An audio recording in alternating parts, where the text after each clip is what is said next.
s'agit de la deuxième édition du colloque sur les violences faites aux femmes que nous organisons, c'est la deuxième année. Nous avons choisi cette année de traiter plus particulièrement le terme de l'emprise,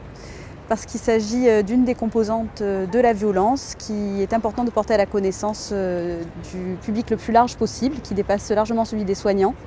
Voilà, donc c'est un colloque qui est porté par une école de maïeutique parce que pour nous, la profession de sage-femme est au cœur de l'intimité des femmes et qu'elle est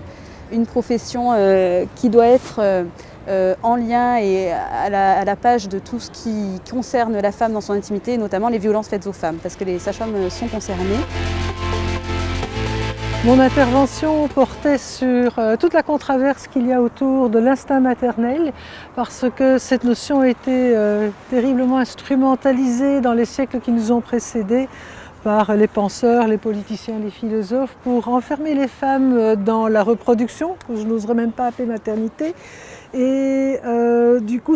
cette expression alors suscite des réactions très vives du côté des féministes, au point que parfois on n'ose même plus parler des compétences innées du corps féminin à materner et à allaiter. Donc je préfère m'orienter sur un terme plus neutre, qui est les ancrages biologiques, qui sont bien déterminés aussi bien dans la sexualité humaine que dans la maternité, et qui sont des facilitateurs de comportement et des encouragements à faciliter par le système récompense à travers des hormones comme l'ocytocine, les endorphines et la prolactine, qui agissent donc chez les femmes qui maternent, chez les femmes qui allaitent, mais également chez le parent qui n'allaite pas, via les mêmes hormones d'ailleurs.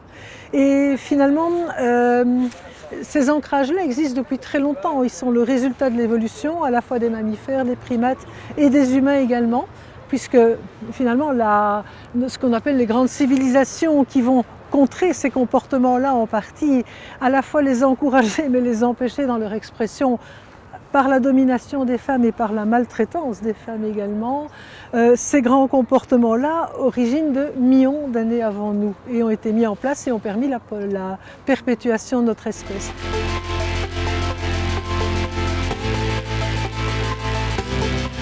Donc mon intervention portait sur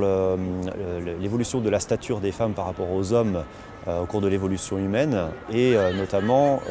je portais une attention particulière sur les modifications pelviennes qui est vraiment mon domaine de recherche. Donc on a mis en évidence les théories abordées par les sociologues de l'évolution sur le système de genre qui s'applique à l'évolution humaine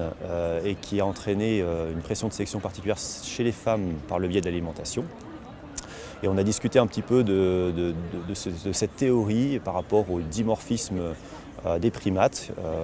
dimorphisme général suivi par les primates.